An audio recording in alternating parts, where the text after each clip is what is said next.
जय हिंद। अभी आप ऑनलाइन अपडेट बीसीसी देख रहे हैं जिसमें आपको 2026 से जुड़े कुछ मॉडल सेट का प्रश्न सोशल साइंस विषय का दिखाया जा रहा है। तो चलिए हम लोग प्रश्न की ओर चलते हैं और पहला प्रश्न कह रहा है कि भारतीय जनता पार्टी को किस पार्टी का पुनर्जन्म कहा जाता है? तो भारतीय जनता पार्टी को जो है वो भारतीय जनसंघ का पुनर्जन्म कहा जाता है। और अगला प्रश्न है आपका कि दलित पैंथर्स नामक संगठन की स्थापना किस राज्य में हुई थी? दलित पैंथर्स नामक संगठन की स्थापना जो है वो महाराष्ट्र में हुई थी। और क्वेश्चन नंबर 3 है आपका कि कौन-सा संवैधानिक संशोधन नगरीय स्थानीय स्वशासन से संबंधित है? तो संविधान का 74वां संशोधन इससे संबंधित है। और क्वेश्चन नंबर 4 है आपका कि बलवंत राय मेहता समिति ने अपने प्रतिवेदन को कितने स्तरीय पंचायती राज व्यवस्था की सिफारिश की थी? तो उन्होंने त्रिस्तरीय पंचायती राज व्यवस्था की सिफारिश की थी। तो अगला प्रश्न है आपका भारत में प्रथम नगर निगम की स्थापना कहाँ हुई थी? और भारत में जो है प्रथम नगर निगम की स्थापना वो मद्रास में की गई थी। क्वेश्चन नंबर 6 है आपका कि सर्वप्रथम किस राज्य में महिलाओं को 50% आरक्षण दिया गया? तो सर्वप्रथम जो है वो बिहार में महिलाओं को 50% आरक्षण दिया गया। और अगला प्रश्न है आपका कि क्षेत्रवाद की भावना का कुपरिणाम है। क्षेत्रवाद की भावना का कुपरिणाम जो है वो होता है अलगाववाद। और अगला प्रश्न है आपका कि अर्थशास्त्र पुस्तक किसने लिखी? तो अर्थशास्त्र नामक पुस्तक जो थी वो लिखा था चाणक्य ने। और अगला प्रश्न है आपका कि इनमें से किस देश की संघीय शासन व्यवस्था अन्य से अलग है? तो आपको पता है कि भारत की शासन व्यवस्था, संघीय शासन व्यवस्था जो है वो कनाडा से लिया गया है। और संयुक्त राज्य अमेरिका की शासन व्यवस्था जो है ये संघीय शासन व्यवस्था ये सबसे अलग मानी जाती है। और अगला प्रश्न है आपका कि भारत की संघीय व्यवस्था निम्न में से किससे प्रभावित है? तो भारत की संघीय व्यवस्था जो है वो कनाडा से प्रभावित है। और अगला प्रश्न है आपका कि भारतीय संविधान की किस अनुसूची में राष्ट्रीय भाषाओं की सूची है? तो भारत के संविधान की 8वीं अनुसूची जो है वो राष्ट्रीय भाषा की अनुसूची है, जिसमें कुल 22 भाषा को मान्यता प्राप्त है। और अगला प्रश्न है आपका कि राज्य विधानसभा के चुनाव को कराने की ज़िम्मेदारी किसकी है? तो राज्य में विधानसभा के चुनाव जो कराते हैं, वो है भारतीय चुनाव आयोग। और क्वेश्चन नंबर 14 है आपका कि शिक्षा को संविधान की सूची में रखा गया, तो संविधान के समवर्ती सूची में शिक्षा को रखा गया है। और अगला प्रश्न है आपका, चलिए चलते हैं क्वेश्चन नंबर 15 की ओर, जिसमें कह रहा है कि जर्मनी का एकीकरण कब हुआ? तो जर्मनी का जो एकीकरण है, वो हुआ था 1871 में। और अगला प्रश्न है आपका कि हौवा हौवा आंदोलन किसने शुरू किया था? तो हौवा हौवा आंदोलन जो है, वो किया था वैन फोसो ने। तो ऑप्शन नंबर ए 16 का हो जाएगा सही आंसर। और अगला प्रश्न है आपका कि जनरल लॉन नोल्ले किस देश के प्रधानमंत्री थे? तो जनरल लॉन नोल्ले जो थे, वो कंबोडिया के प्रधानमंत्री थे। अगला प्रश्न है आपका कि मार्च 1946 में फ्रांस और वियतनाम के बीच होने वाला समझौता किस नाम से जाना जाता है? तो 1946 में होने वाला समझौता जो है, वो हनोई समझौता के नाम से जाना जाता है। और अगला प्रश्न है आपका कि गांधी जी ने साबरमती आश्रम की स्थापना कहाँ की थी? गांधी जी द्वारा जो है वो अहमदाबाद में साबरमती आश्रम की स्थापना की गई थी।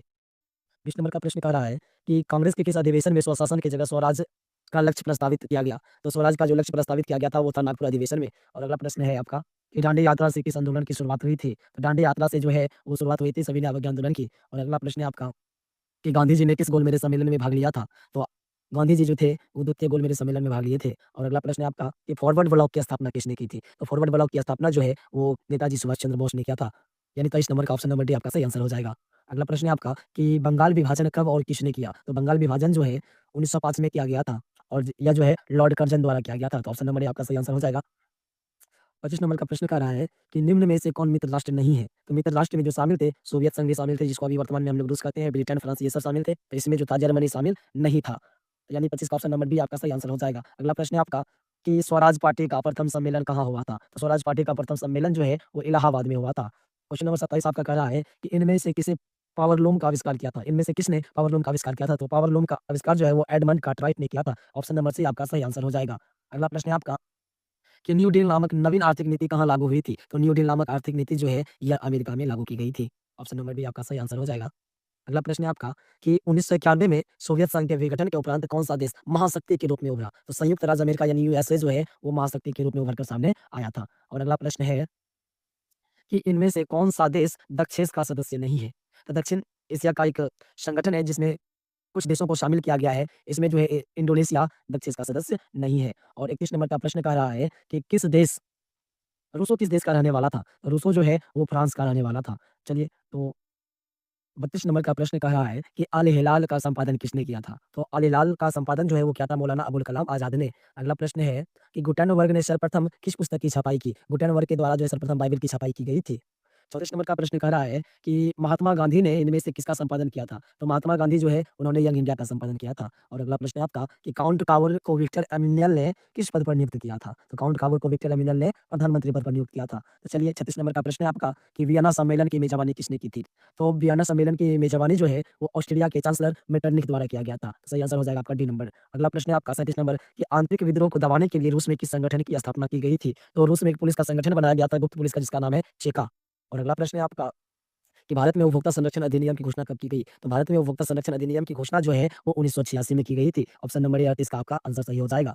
और अगला प्रश्न है आपका कि विश्व उपभोक्ता अधिकार दिवस कब मनाया जाता है? तो प्रतिवर्ष विश्व उपभोक्ता दिवस जो है वो 15 मार्च को मनाया जाता है। अगला प्रश्न है 40 नंबर का कि भारत में सर्वप्रथम राष्ट्रीय आय का अनुमान कब लगाया गया था? तो भारत में सर्वप्रथम राष्ट्रीय आय का अनुमान जो है वो दादा भाई नौरोजी द्वारा 1868 में लगाया गया था। चलिए, तो 41 नंबर का प्रश्न कह रहा है कि गरीबी की तुलना किस अर्थशास्त्री ने कैंसर रोग से की है? तो गरीबी की तुलना जो है अर्थशास्त्री जो थे कुज़नेत्स ने कैंसर से की थी। अगला प्रश्न है 42 नंबर का कि मानव विकास सूचकांक में इनमें से किसे सम्मिलित किया गया है? तो मानव विकास सूचकांक जो है जीवन प्रत्याशा, शिक्षा प्राप्ति, जीवन स्तर, इनमें से सभी यानी ये तीनों जो है वो मानव विकास का सूचकांक है। तो 43 नंबर का प्रश्न है कि भारत में आर्थिक नियोजन का काम कौन-सी संस्था करती है? तो भारत में जो है आर्थिक नियोजन का काम नीति आयोग द्वारा किया जाता है। इसकी स्थापना 1 जनवरी 2015 को की गई थी। तो 44 नंबर का प्रश्न है poverty and un-British rule in India नामक किताब किसने लिखी? तो poverty and un-British rule in India नामक पुस्तक जो है वो दादा भाई नौरोजी द्वारा लिखा गया था। 45 नंबर का प्रश्न है आपका कि स्वीडन की मुद्रा क्या है? तो स्वीडन की जो मुद्रा है वो है क्रोना। कुछ देशों की मुद्रा को आपको याद करना ज़रूरी है।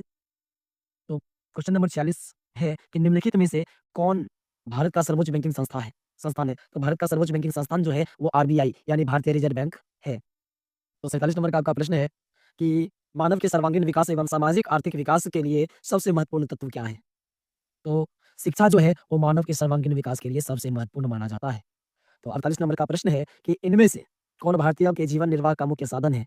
तो जैसा कि आप जानते हैं कि भारत एक कृषि प्रधान देश है और यहाँ के लोग जो है कृषि पर ज़्यादा निर्भर करते हैं। तो भारत के जीवन का निर्वाह कृषि से होता है। तो चलिए 49 नंबर का प्रश्न कह रहा है कि प्राथमिक क्षेत्र में कौन-सी आर्थिक क्रियाएँ शामिल हैं? तो प्राथमिक क्षेत्र में जो है वो कृषि के अलावा खनन भी शामिल किया जाता है। 50 नंबर का प्रश्न है कि सोने के आभूषण की गुणवत्ता सुनिश्चित करने के लिए किस मानक चिन्ह का प्रयोग किया जाता है? तो सोने की गुणवत्ता को मापने के लिए हॉलमार्क का इस्तेमाल किया जाता है। 51 नंबर का प्रश्न है कि इनमें से किस संस्थान का गठन 1954 में किया गया था? तो राष्ट्रीय प्रतिदर्शी सर्वेक्षण संगठन का स्थापना जो है वो 1954 में किया गया था।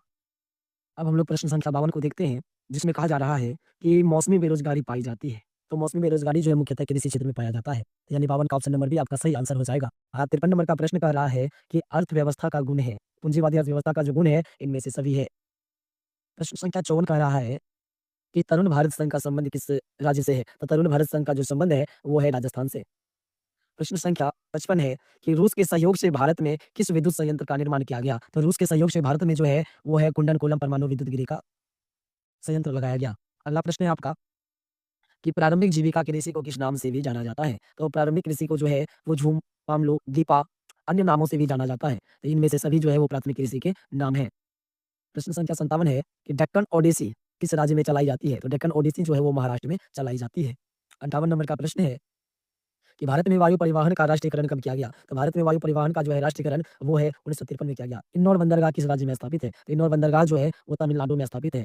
तो प्रश्न संख्या 60 है आपका कि बिहार की प्राचीनतम नदी घाटी परियोजना कौन-सी है? तो बिहार की सबसे प्राचीन नदी घाटी परियोजना जो है, वो है सोन नदी घाटी परियोजना।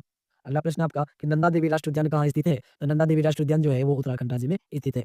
तो 62 नंबर का प्रश्न कह रहा है आपका कि चिपको आंदोलन की शुरुआत किसने की थी? तो चिपको आंदोलन की शुरुआत जो है, वो किया था सुंदरलाल बहुगुणा ने। अगला प्रश्न है कि बिहार के कितने प्रतिशत भौगोलिक क्षेत्र में वन का फैलाव है? तो बिहार के 7% क्षेत्र पर जो है, वो मतलब वन का फैलाव मौजूद है। अगला प्रश्न है आपका कि इनमें से कौन कार्बनिक खनिज नहीं है? इनमें से जो है कौन कार्बनिक खनिज नहीं है, तो इसमें से जो है आपका इनमें से सभी जो है वो कार्बनिक खनिज नहीं है। तो प्रश्न संख्या 65 है आपका कि सीमेंट उद्योग का कच्चा माल कौन है? तो सीमेंट उद्योग जो है वो चूना-पत्थर पर निर्भर करता है, तो चूना-पत्थर सीमेंट उद्योग का प्रमुख कच्चा माल हो जाता है। अगला प्रश्न है कि भारत का पहला तेल शोधक कारखाना कहाँ है? तो भारत का जो पहला तेल शोधक कारखाना था वो असम के डिगबोई नामक स्थान पर लगाया गया था। अगला है आपका कि मुंबई हाई प्रसिद्ध है, तो मुंबई हाई जो है वो खनिज तेल के लिए प्रसिद्ध है। और प्रश्न संख्या 68 कह रहा है कि भारत की प्रमुख खाद्यान्न फसल कौन है? तो भारत की प्रमुख खाद्यान्न फसल में चावल आता है। तो प्रश्न संख्या 68 का भी आंसर हो जाएगा और 69 नंबर का क्वेश्चन है कि जूट उत्पादन में कौन देश अग्रणी है? तो जूट के उत्पादन में बांग्लादेश अग्रणी है। और 70 नंबर का प्रश्न है आपका कि इन राज्यों में कौन लौह अयस्क का अग्रणी उत्पादक राज्य है? तो भारत में सबसे अधिक लौह अयस्क जो है वो ओडिशा में प्राप्त किया जाता है। तो 71 नंबर का प्रश्न है, किसे बिहार का रेशम नगर कहा जाता है? तो बिहार में रेशम नगर जो है वो भागलपुर जिला को कहा जाता है। तो भागलपुर को रेशम नगर कहा गया। अब है आपका कि बिहार की अर्थव्यवस्था में कौन-सा क्षेत्र सर्वाधिक योगदान है? किस क्षेत्र का सर्वाधिक योगदान है? तो वो है आपका कृषि क्षेत्र का।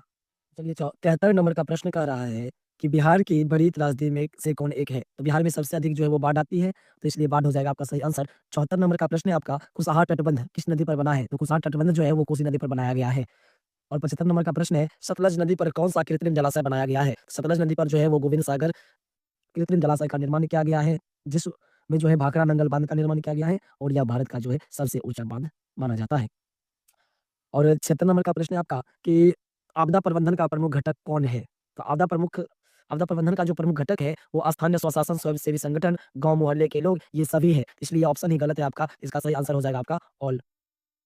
तो अगला प्रश्न है आपका कि सुदूर संवेदी उपग्रह का प्रयोग किस लिए किया जाता है? तो सुदूर संवेदी उपग्रह का प्रयोग जो है, वो किया जाता है संसाधनों की खोज के लिए। तो ऑप्शन नंबर बी आपका सही आंसर हो जाएगा। अगला प्रश्न है आपका कि 26 दिसंबर 2004 को विश्व के किस हिस्से में भयंकर सुनामी आई थी? तो हिंद महासागर में भयंकर सुनामी आई थी या इसके स्थान पर आपको हिंद महासागर के स्थान पर बंगाल की खाड़ी भी आ सकती है। तो इसलिए आप लोग ध्यान देंगे। और 79 नंबर का प्रश्न कह रहा है कि भारत में अत्यंत विनाशकारी भूकंप कब आई थी? 1934 में जो है भारत में अत्यंत विनाशकारी भूकंप आई थी, जिसमें बिहार के कई हिस्सों में दरारें पड़ गई थी ज़मीन में। तो सुनामी किस भाषा का शब्द है? लास्ट प्रश्न है आपका, सुनामी किस भाषा का शब्द है? तो सुनामी जो है वो जापानी भाषा का शब्द है। तो चलिए इसी के साथ आपका ऑब्जेक्टिव प्रश्न समाप्त हो जाता है और आप कुछ देख लीजिए कुछ सब्जेक्टिव प्रश्न जिसको याद करना बहुत ही ज़रूरी है।